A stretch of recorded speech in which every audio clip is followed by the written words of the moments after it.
A las 10:07 de aquella mañana, mi divorcio se hizo definitivo. 10 minutos más tarde, estaba en el asiento trasero de un coche en dirección al aeropuerto de Barajas. Mi exmarido, Mateo Robles, se dirigía en dirección contraria hacia un hotel en el elegante barrio de Salamanca, en Madrid. Iba a otra boda, la suya. La mujer que lo esperaba era Alba Montes, una directora de marketing de su empresa, de 29 años. Estaba de poco más de 3 meses de embarazo. Y durante la mayor parte del año anterior, Mateo me la había descrito con las mismas 3 palabras: solo una compañera. Para esa noche, planeaba pararse frente a casi 80 amigos, familiares y colegas, y prometer construir una nueva vida con ella. Como la legislación española requería que su primer matrimonio estuviera completamente disuelto antes de poder solicitar un nuevo expediente matrimonial en el registro civil, los trámites legales quedarían para más adelante. Alba se había negado a cambiar el lugar, las flores, el fotógrafo o el banquete. Mateo había accedido. Primero celebrarían la ceremonia y luego la harían legal en cuanto pudieran. Creía que esa era la única complicación que quedaba. Se equivocaba. Antes de que pudiera terminar de intercambiar los votos, su padrino lo llevaría a un lado y le haría una pregunta. Esa pregunta detendría la boda. Y para cuando Mateo entendiera por qué, yo ya estaría en algún lugar sobre la península ibérica, regresando a una vida que él apenas se había molestado en saber que existía. El correo electrónico del juzgado había llegado mientras estábamos sentados frente a frente en una sala de reuniones del despacho de mi abogada. Mi abogada miró su pantalla, y luego a nosotros dos. La sentencia ha sido registrada, dijo. A partir de las 10:07 h. Están divorciados. Eso fue todo. Años de matrimonio terminaron con una marca de tiempo. Sin truenos, sin discursos dramáticos, sin disculpas de última hora. Mateo se levantó primero. Su teléfono sonó casi de inmediato. Alba dio un paso hacia la puerta y contestó con una voz tan suave que casi me eché a reír. Hacía años que no escuchaba ese tono dirigido a mí. Ya está hecho, dijo. Sí, oficialmente. Escuchó, sonrió y luego bajó la voz. Estaré en el hotel en 30 minutos. Dile a la maquilladora que empiece sin mí. Guardé mi copia certificada de la sentencia en el bolso. Durante meses había imaginado cómo me sentiría al escucharlo hablar con ella en la mañana en que terminaba nuestro matrimonio. Ira, humillación, dolor. Algo lo suficientemente violento como para justificar la cantidad de energía que había gastado sobreviviendo al último año. En cambio, me sentí cansada y, debajo del agotamiento, aliviada. Mateo terminó la llamada y finalmente notó la pequeña maleta junto a mi silla. ¿De verdad te vas hoy? Sí. ¿A dónde vas? ¿A Sevilla? Parpadeó. ¿De vacaciones? No. Entonces, ¿a qué vas allí? Lo miré. Vuelvo allí. Frunció el ceño intentando claramente decidir qué significaba eso. Luego, con la misma rapidez, perdió el interés. Ese era Mateo. Si la información no le afectaba de inmediato, rara vez retenía su atención por mucho tiempo. Cogió la chaqueta de su traje y luego hizo una pausa. Una cosa más. No hagas que la situación con mi madre se vuelva desagradable. No dije nada. Ella ha vivido en el adosado de Aravaca durante 3 años. Al menos déjala quedarse allí por un tiempo. Y las llaves. No hace falta que te dé las llaves a ti. Sus hombros se relajaron. Número. Sabía que no serías tan fría. No me refería a eso. Su expresión cambió. El aviso formal de desalojo ya ha sido entregado. Tiene hasta finales del mes que viene. Después de eso, devolverá las llaves directamente al administrador de fincas. La sonrisa desapareció de su rostro. ¿Hablas en serio? La casa es un bien privativo mío. Tu nombre nunca ha estado en las escrituras. Lo sé, pero mi madre está instalada allí. Algo en esa frase resumía nuestro matrimonio mejor que cualquier terapeuta. Mateo tenía la costumbre de usar algo durante el tiempo suficiente como para acabar pensando que le pertenecía. Mi casa, mis ahorros, mi paciencia, mi tiempo. Tú y yo estamos divorciados ahora, le dije. Dónde viva tu madre después del mes que viene ya no es mi responsabilidad. Las puertas del ascensor se cerraron entre nosotros. Lo último que vi fue a Mateo de pie en el pasillo con una mirada de verdadera ofensa en su rostro. No porque me hubiera perdido, sino porque, por primera vez, algo que había considerado silenciosamente suyo le estaba siendo arrebatado. 40 minutos más tarde, mi coche se incorporaba a la autovía M40 hacia el aeropuerto de Barajas. El conductor miró mi maleta por el espejo. ¿Negocios o vacaciones? Trabajo. La palabra sonó extraña en mi boca. Trabajo. Sevilla. Hacía 7 años que no juntaba esas dos palabras. Antes de que pudiera seguir profundizando en ese pensamiento, mi teléfono sonó. Mi abogada de divorcios. Los últimos documentos de liquidación están confirmados, dijo. La casa, tus cuentas de inversión separadas y las cláusulas de reembolso están exactamente como acordamos. Nada ha cambiado con la sentencia.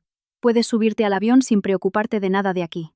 Miré los carteles del aeropuerto que se hacían más grandes a través del parabrisas. ¿Mateo entiende todo esto? Lo firmó. Esa no fue mi pregunta. Soltó una pequeña risa. Entiende las palabras. No estoy segura de que creyera que ibas a hacerlas cumplir. Miré por la ventanilla. Entonces puede resolver esa parte hoy. Menos de un minuto después de colgar, apareció un mensaje de texto de Mateo. Mi madre acaba de llamar. No tenías que elegir el día de hoy para hacer esto. Lo miré durante 3 segundos y lo borré. No respondí.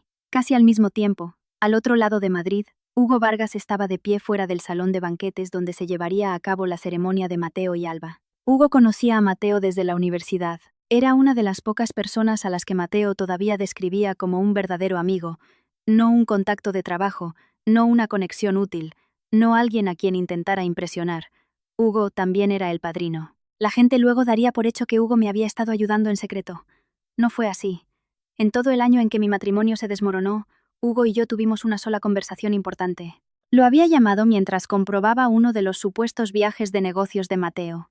Mateo me dijo que estuvo contigo en Valencia la noche del jueves, dije. ¿Lo estuvo? Hubo un largo silencio. Luego Hugo respondió. No.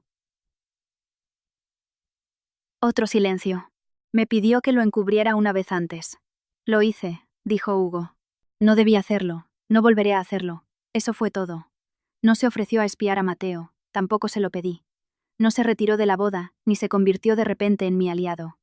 Mateo seguía siendo su amigo más antiguo, pero Hugo había decidido que había una diferencia entre estar al lado de un amigo y ayudarlo a convertir una mentira en un hecho. Alrededor del mediodía del día de la boda, Hugo vio a Alba discutiendo con un hombre en el aparcamiento subterráneo del hotel. El hombre era Ignacio Vidal, otro empleado de la empresa de Mateo. Hugo no escuchó toda la discusión. Escuchó lo suficiente. Alba habló con los dientes apretados. Prometiste que no aparecerías antes de la boda. Ignacio dijo algo que Hugo no pudo entender, y luego se alejó. Alba se quedó junto al ascensor durante varios segundos antes de volver arriba. Estaba pálida. A las 12:48 h, justo cuando entraba en la terminal de Barajas, mi teléfono vibró. Hugo, creo que acabo de enterarme de algo que Mateo probablemente debería saber antes de esta noche. Me detuve junto al panel de salidas.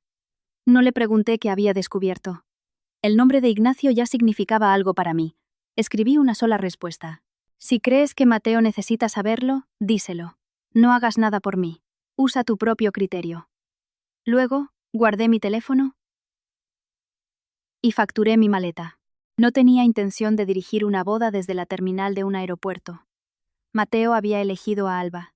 Lo que sea que Alba le hubiera dicho o no le hubiera dicho ahora era su problema. Después del control de seguridad, entré a deambular por una tienda libre de impuestos y me detuve frente a un estante de vinos españoles. Una botella de Ribera del Duero llamó mi atención. La dependienta la levantó del expositor. ¿Es para regalo?, preguntó. ¿Puedo ponérsela en una bolsa? No tomé la botella. Es para mí. Poco después de las 2, sentada cerca de mi puerta de embarque, abrí un correo electrónico que ya había leído al menos 50 veces. Valeria, el equipo del proyecto está listo. Lunes por la mañana, 9:00. Bienvenida de nuevo.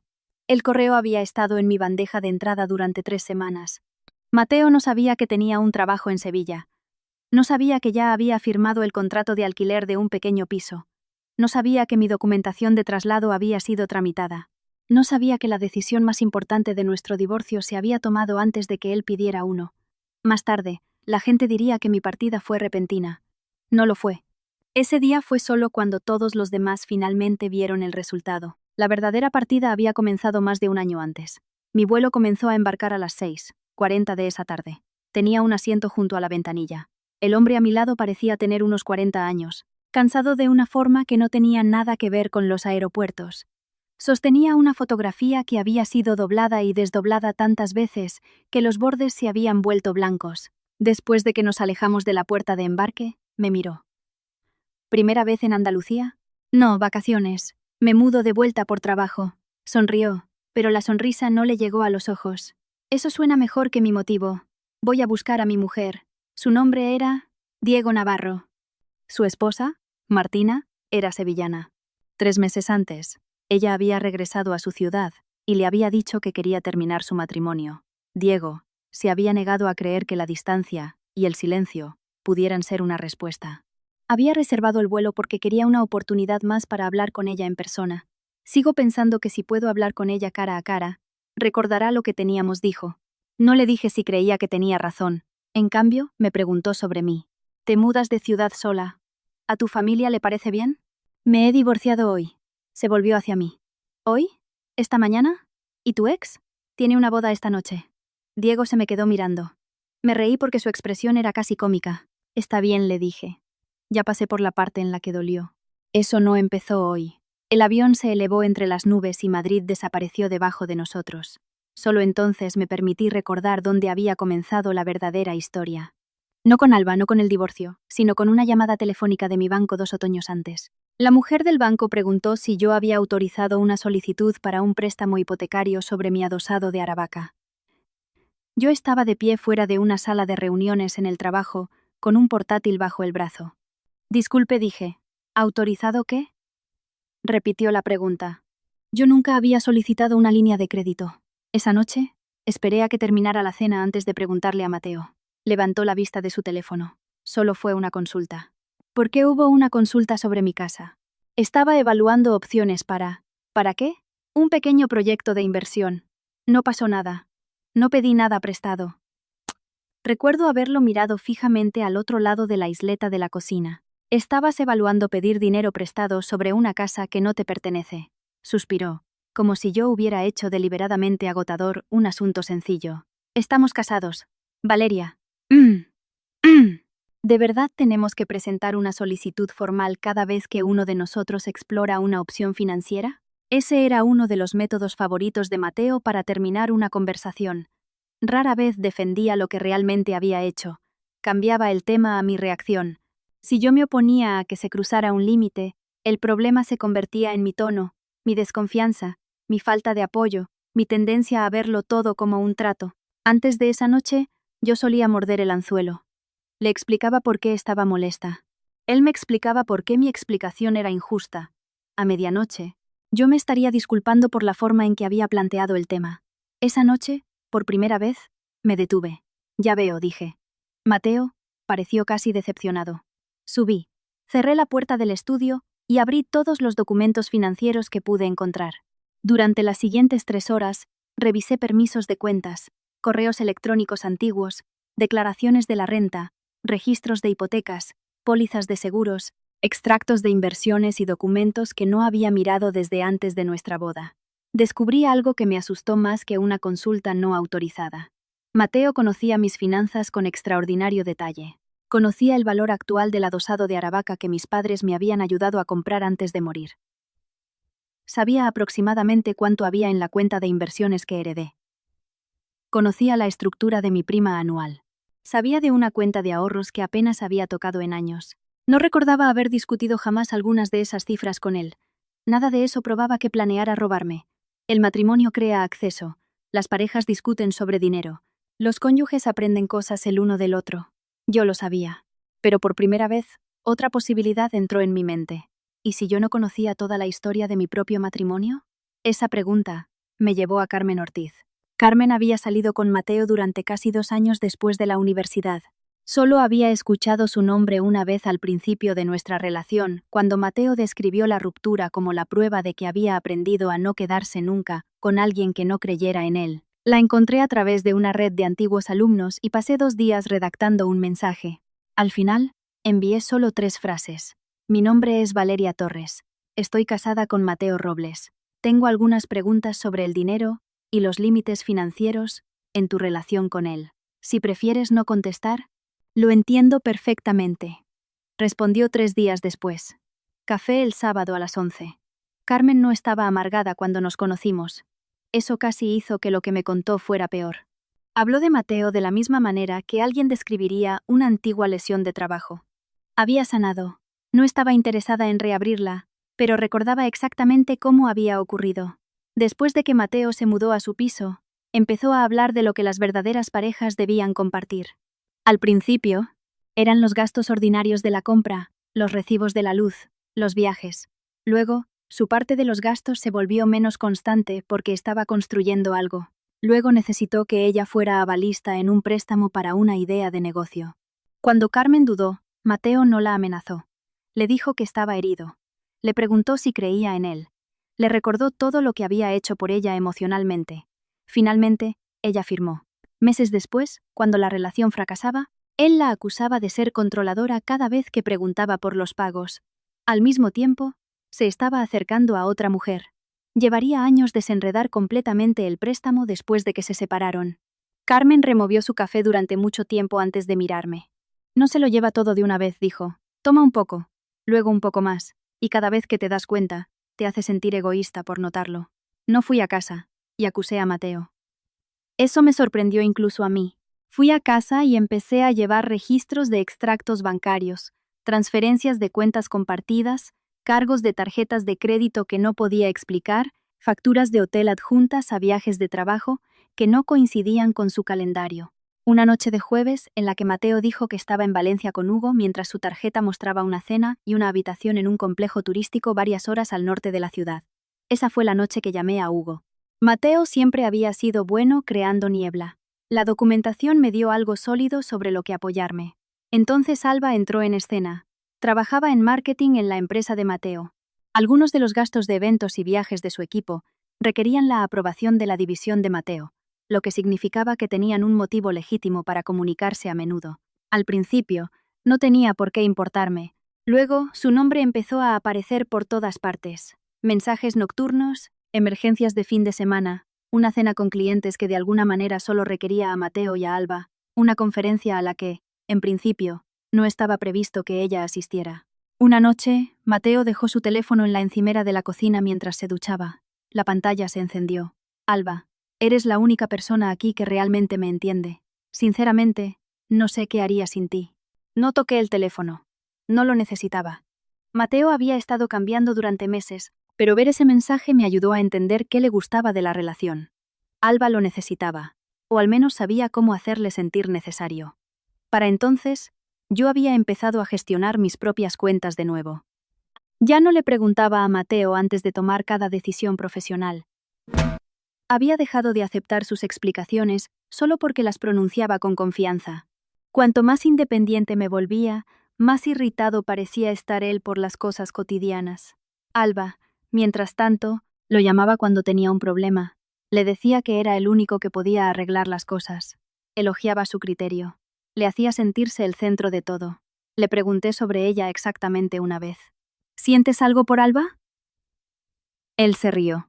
Es una compañera de trabajo, Valeria. Estás haciendo eso otra vez. ¿Qué cosa de convertir a cada mujer con la que trabajo en una amenaza porque eres infeliz? Ahí estaba. El tema ya no era Alba. El tema era mi inseguridad. 2 meses después, encontré un cargo de hotel que probaba que había mentido sobre dónde había pasado un fin de semana. No lo llamé. No conduje hasta el hotel. Guardé el extracto en una carpeta de mi ordenador. La carpeta tenía un solo nombre, Mateo. A la mañana siguiente, programé mi primera cita con una abogada de divorcios. Ella me hizo una pregunta directa. ¿Quieres divorciarte ahora? Me quedé sentada allí durante casi un minuto antes de contestar. No. Ella esperó. Quiero saber a qué atenerme antes de moverme. Esa se convirtió en mi regla para el año siguiente. Saber a qué atenerme. Revisé qué era propiedad privativa y qué era bienes gananciales. Quité permisos de cuentas a las que Mateo no tenía motivos legales para acceder. Creé copias de seguridad de los documentos importantes. Confirmé el historial del registro de la propiedad del adosado de Aravaca. Rastreé los gastos cuestionables de nuestros fondos conjuntos. Dejé de firmar nada sin leerlo 2 veces.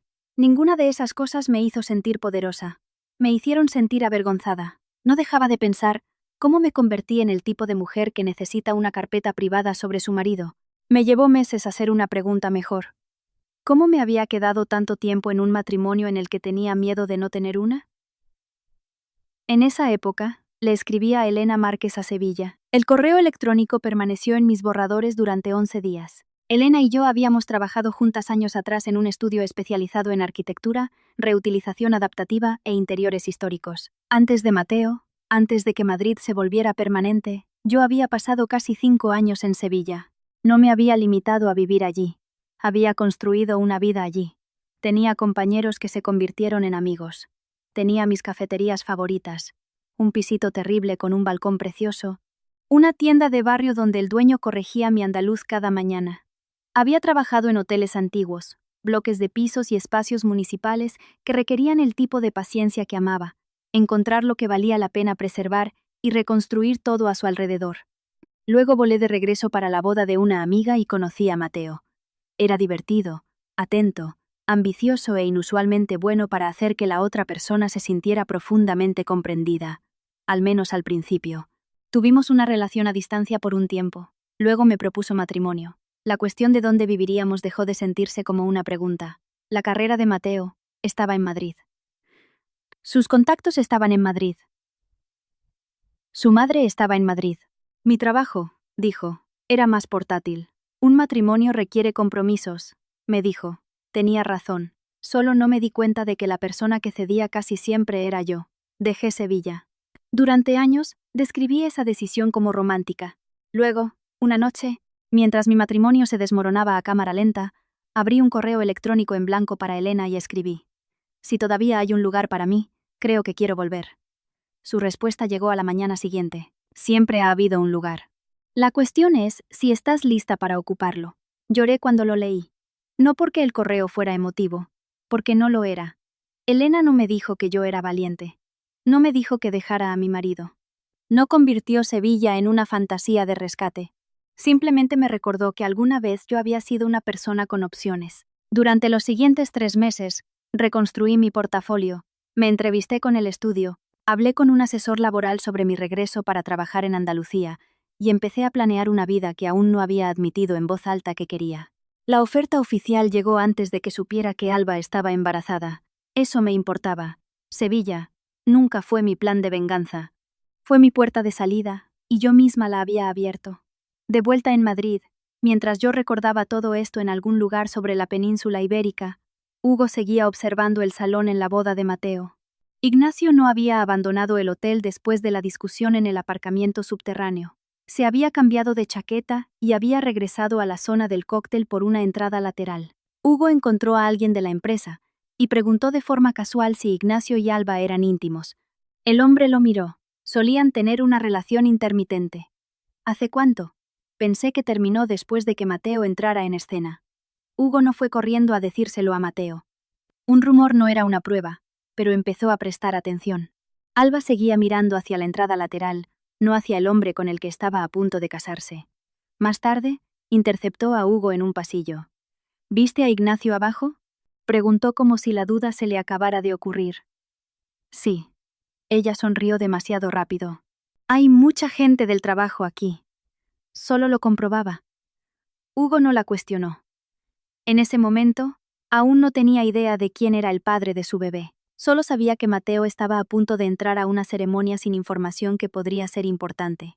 Y Mateo, con todos sus defectos, seguía siendo su amigo.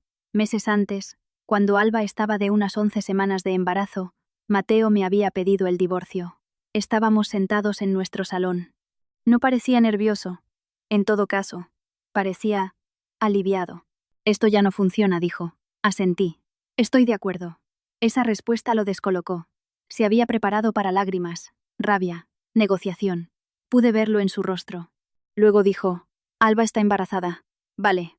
Me quedó mirando. ¿Eso es todo lo que vas a decir? ¿Qué te gustaría que dijera?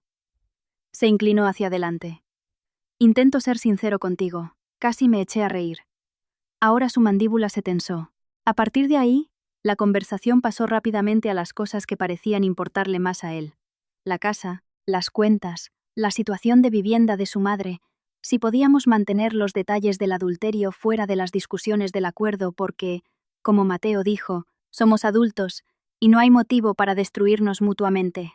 Lo que quería decir era que no había ningún motivo para que las consecuencias de sus decisiones se volvieran caras o vergonzosas para él. No me peleé con él, le di todo a mi abogada. El divorcio llevó meses, no días. Para cuando la sentencia estuvo lista, Mateo había aceptado que el adosado de Aravaca y mis activos de inversión prematrimoniales eran privativos. Dividimos los bienes gananciales reales, según el acuerdo. Y debido a que había gastado fondos conjuntos en viajes, regalos y gastos de hotel relacionados con Alba, aceptó reembolsar una parte de esos desembolsos. Firmó porque quería terminar el divorcio. Tenía una novia embarazada, la reserva de un lugar para la boda, una lista de invitados y un nuevo futuro esperándolo. Seguía pensando que había ganado. No tenía ni idea de que 3 semanas antes de que se registrara nuestra sentencia, yo había confirmado mi fecha de inicio en Sevilla. Yo. No sabía que la mañana en que salí del despacho de mi abogada no quedaba nada en su piso, sus cuentas o sus planes que yo necesitara llevar conmigo.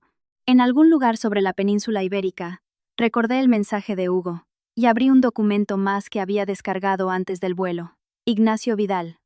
Había una razón por la que su nombre me había detenido en el aeropuerto.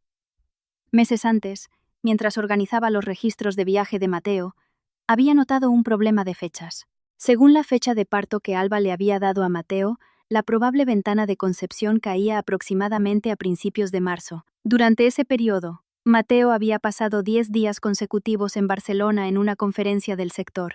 Yo tenía sus vuelos, su hotel, su agenda de eventos, incluso las fotografías publicadas por su empresa.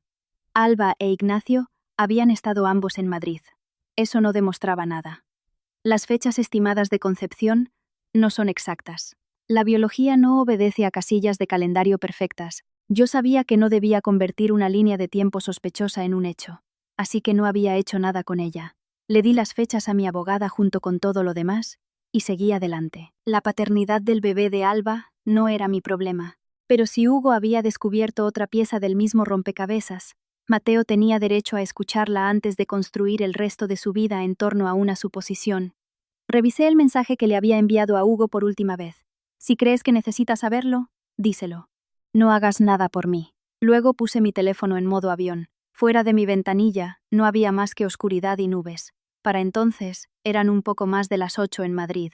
La ceremonia había comenzado. Me enteré de los detalles más tarde, principalmente por Hugo y por la versión que Mateo le contó finalmente a su abogado. El oficiante ya había hablado. Los invitados estaban de pie. Alba estaba en la parte delantera de la sala con un sencillo vestido de color marfil, con una mano descansando ligeramente sobre la pequeña curva de su estómago. Mateo tenía exactamente el aspecto que siempre le gustaba tener en las fotografías. Tranquilo, elegante, seguro. Entonces Hugo le tocó el brazo. ¿Puedo hablar contigo un segundo? Mateo frunció el ceño. ¿Ahora? Ahora. Atravesaron una puerta lateral. Hugo no dio ningún discurso. No me mencionó. Simplemente dijo: antes de que firmes nada sobre ese bebé, pregúntale con quién se estaba acostando mientras tú estabas en Barcelona. Mateo lo miró fijamente. ¿De qué estás hablando? Hugo miró a través del pasillo hacia Ignacio, que acababa de aparecer cerca de la barra. Mateo siguió su mirada. Fue entonces cuando la fecha encajó. Principios de marzo. 10 días en Barcelona. La ventana estimada de concepción de Alba. Mateo volvió al salón y le pidió a Alba que lo acompañara.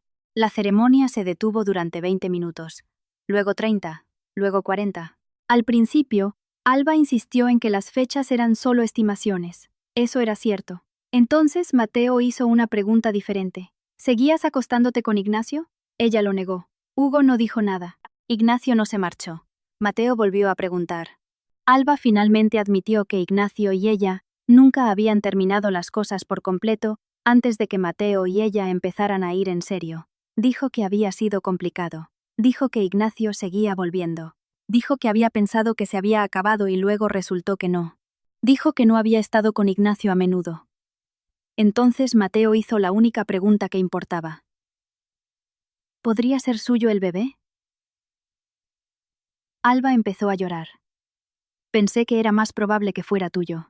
Esa frase terminó la boda, no porque demostrara que el bebé no era de Mateo, sino porque demostraba que Alba había sabido que existía una duda y había elegido no decírselo. Mateo preguntó por qué. Su respuesta fue casi dolorosamente ordinaria. Él ya le había prometido dejar su matrimonio. Ya había hablado de comprar un piso más grande. Ya había empezado a planear la habitación del bebé. Él era estable. Quería al niño. Quería tanto el papel de marido y padre que Alba había tenido miedo de introducir incertidumbre en el futuro que él estaba construyendo a su alrededor. Yo quería que fuera tuyo, dijo. Pensé que probablement lo era. Mateo parecía como si alguien le hubiera quitado el suelo bajo sus pies. Durante años, había sido la persona que controlaba la versión de la realidad a la que todos los demás tenían que reaccionar. Ahora era la última persona en la habitación en entender su propia vida. Su madre, doña Isabel, llevaba meses diciendo a sus amigas que el embarazo de Alba era la bendición que demostraba que todo sucedía por una razón. Cuando escuchó la discusión, caminó hacia Alba con una copa de cava todavía en la mano. ¿Sabes de quién es este bebé o no? La copa se le resbaló de los dedos y se rompió en el suelo. La poca privacidad que quedaba desapareció con ella. Alba se quitó el velo y salió por un pasillo de servicio. Su madre la siguió. Ignacio salió por el vestíbulo. Al final, se les comunicó a los invitados que la ceremonia no continuaría. El banquete nunca empezó realmente porque Mateo y Alba habían planeado tramitar el expediente de matrimonio legal después de que su divorcio fuera completamente definitivo. No había ningún nuevo matrimonio legal que deshacer. La ceremonia simplemente terminó antes de convertirse en lo que habían pretendido. Doña Isabel se quejó más tarde de presión en el pecho y mareos. Un familiar la llevó al hospital donde fue tratada por presión arterial peligrosamente alta y dada de alta tras ser puesta en observación. No se volvió loca como le contó más tarde un primo chismoso a alguien. Estaba furiosa, humillada y conmocionada. Principalmente, creo que no podía aceptar que su hijo, el hombre al que siempre había descrito como demasiado inteligente para que se aprovecharan de él, pudiera haberse precipitado directamente hacia una situación que no entendía. Mientras todo eso sucedía, yo dormía sobre la península. No tenía idea de que la ceremonia se había derrumbado. No tenía idea de que Mateo me había llamado 17 veces. No sabía que doña Isabel había dejado 2 mensajes de voz. No sabía que 3 amigos en común me habían enviado algún tipo de mensaje con la misma pregunta. ¿Sabías que esto iba a pasar? Mi vuelo aterrizó en Sevilla poco después de las 9 de la mañana siguiente, hora local. En el momento en que desactivé el modo avión, mi teléfono se llenó de notificaciones. Las miré. Luego abrí una conversación diferente. Elena, ya estoy aquí. Su respuesta llegó casi de inmediato. Bienvenida de nuevo. El lunes a las 9, hoy duerme. Me quedé mirando las palabras. Bienvenida de nuevo, hasta que me ardieron los ojos. No por Mateo. Porque finalmente entendí la diferencia entre escapar y regresar. No había cruzado el país para huir de mi matrimonio. Lo había cruzado porque todavía había una versión de mi vida, esperándome al otro lado. El piso que había alquilado estaba cerca del borde del casco antiguo de Sevilla, a menos de 20 minutos andando del estudio. Era pequeño, con un balcón estrecho que daba a una calle que se volvía ruidosa a la hora del almuerzo y se silenciaba solo después de la medianoche. Abajo había una panadería, una cafetería y una librería de segunda mano, que nunca parecía abrir a la misma hora 2 días seguidos. Dejé mi maleta dentro, me duché, cerré las cortinas y dormí durante 4 horas. Cuando me desperté, había más mensajes. Finalmente escuché uno de los mensajes de voz de Mateo. Su voz no sonaba como la del hombre que había dejado en el pasillo de mi abogada. Valeria, ¿lo sabías? Una pausa. ¿Hugo hizo esto por ti? Otra pausa. ¿Qué más sabes? Lo escuché una vez. Luego lo borré. Hugo no era mi agente. Hugo no era mi agente. Hugo no era mi agente. El embarazo de Alba no era mi plan. No había destruido la boda de Mateo desde otra comunidad autónoma. Simplemente había dejado de protegerlo de la información que no quería ver. Durante las siguientes 2 semanas, siguió intentando contactar conmigo a través de nuestros abogados. Al principio, la mayor parte se trataba del adosado de Aravaca. Doña Isabel se negaba a creer que realmente tuviera que mudarse. Le dijo a Mateo que yo estaba utilizando el desastre de la boda como excusa para castigarla. No discutí con ella. El aviso de desalojo se había entregado antes de la boda. Los plazos no habían cambiado. Tenía tiempo suficiente para encontrar otro lugar. No exigí que se fuera antes de tiempo. No corté los suministros ni envié a nadie a asustarla. Simplemente dejé de proporcionarle un hogar que me pertenecía. Había una diferencia. Los problemas laborales de Mateo comenzaron por la misma época. De nuevo, yo no tuve nada que ver con ellos. No envié fotografías a su empresa. No envié correos electrónicos a sus clientes. No publiqué sobre la aventura en Internet. El problema era interno. Alba trabajaba en un equipo cuyos gastos de eventos y viajes A veces requerían la aprobación de la división de Mateo. Su relación nunca había sido comunicada a recursos humanos ni a cumplimiento normativo. Una vez que la relación se volvió imposible de ocultar, la empresa revisó los gastos del año anterior por problemas de conflicto de intereses. Varios cargos marcados como actividad con clientes no tenían ningún cliente asignado. Un viaje de fin de semana había sido codificado como gasto de desarrollo de negocio, a pesar de que los únicos dos empleados presentes eran Mateo y Alba. Eso desencadenó una revisión de cumplimiento más amplia. A Mateo se le despojó temporalmente de parte de su autoridad directiva mientras la empresa investigaba. Hugo me lo contó en un breve mensaje. Esto iba a convertirse en un problema hicieras algo o no. Respondí con 2 palabras. Lo sé. Ese pudo haber sido el mayor cambio en mí. Durante mucho tiempo, había necesitado que Mateo entendiera que me había hecho daño. Luego necesité pruebas de que no me estaba imaginando las cosas. Luego necesité saber que podía irme sin perderlo todo. Para cuando llegué a Sevilla, ya no necesitaba ser la persona que causara sus consecuencias. Algunas consecuencias pertenecen a las decisiones que las crearon. Mi primer lunes de vuelta en el estudio fue casi agresivamente ordinario. Elena no me abrazó durante 5 minutos. No me dijo que me había encontrado a mí misma. No me preguntó si estaba lista para un nuevo capítulo.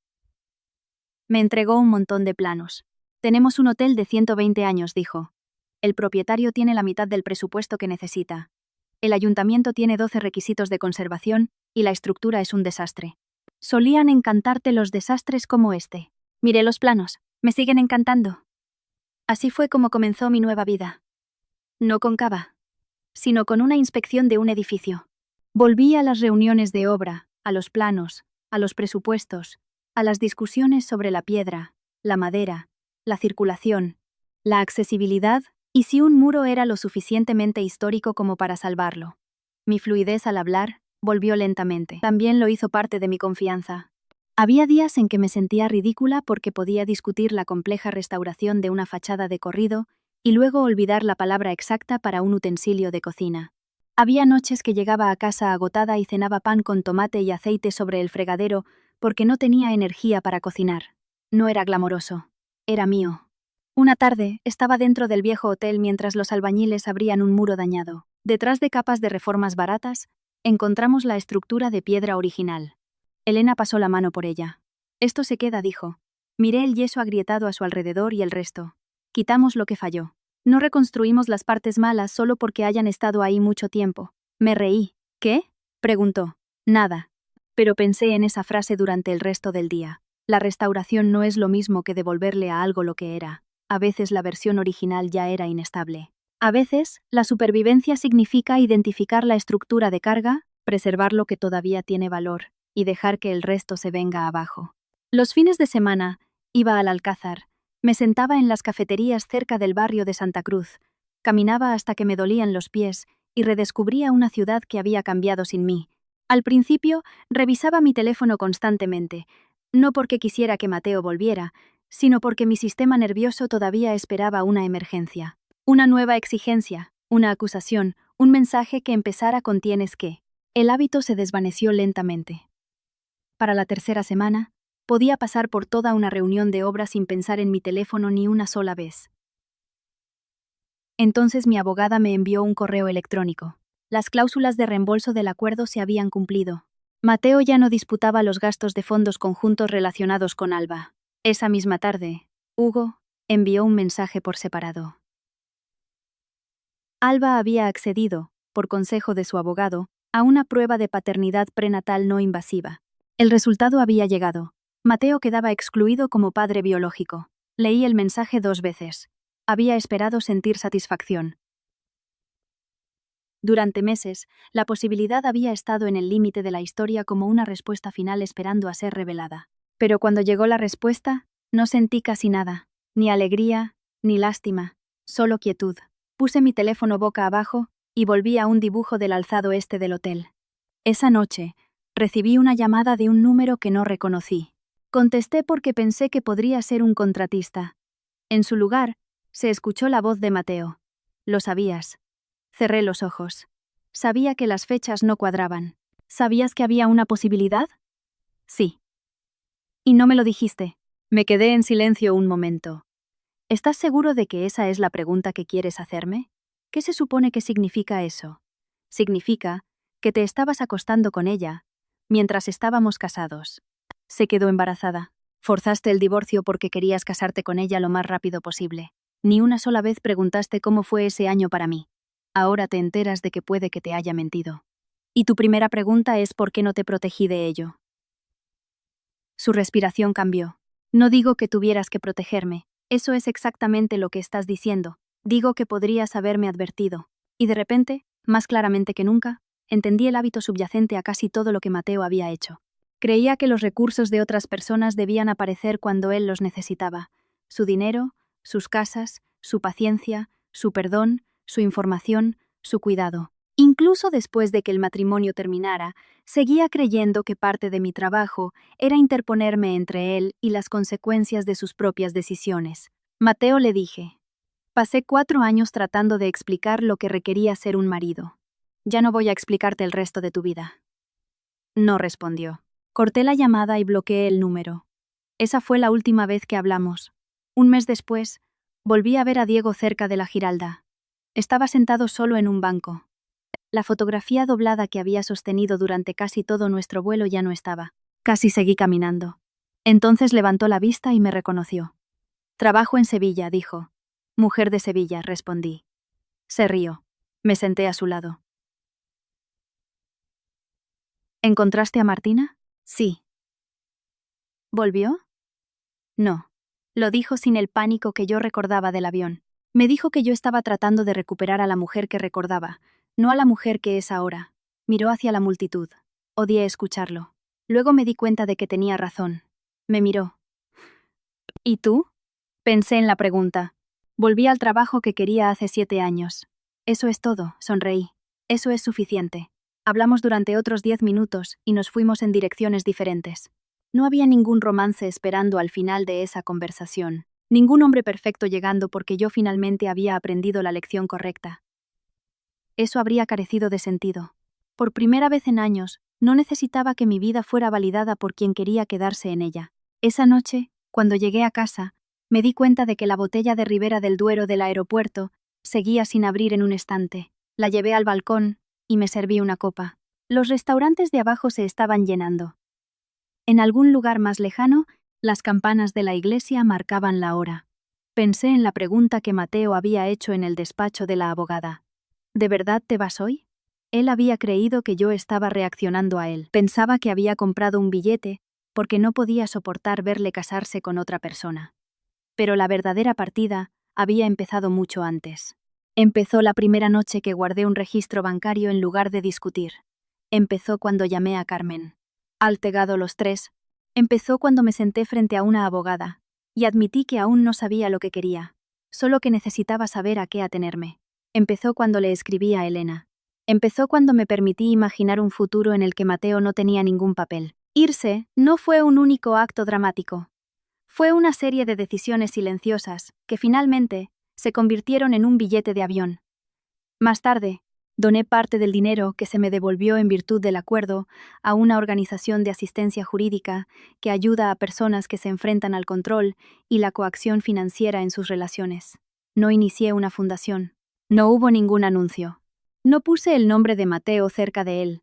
Solo sabía la gran diferencia que había supuesto poder permitirme un abogado antes de estar lista para marcharme. Quería que al menos otra persona tuviera esa opción antes que yo. A la mañana siguiente, la panadería de abajo acababa de sacar su primera hornada de pan. Compré una barra que aún estaba caliente y arranqué un trozo mientras estaba de pie en la acera. La luz del sol caía entre los edificios antiguos. Una furgoneta de reparto bloqueaba la mitad de la calle. Alguien gritó desde una ventana. Un patinete casi atropella a un turista que bajó de la acera sin mirar. Sevilla no era una fantasía. Era una ciudad yendo a trabajar. Yo también lo era. A mitad de camino a la oficina, me di cuenta de que había pasado casi 2 días sin pensar en Mateo. Seguí caminando. A las 9:00, tenía un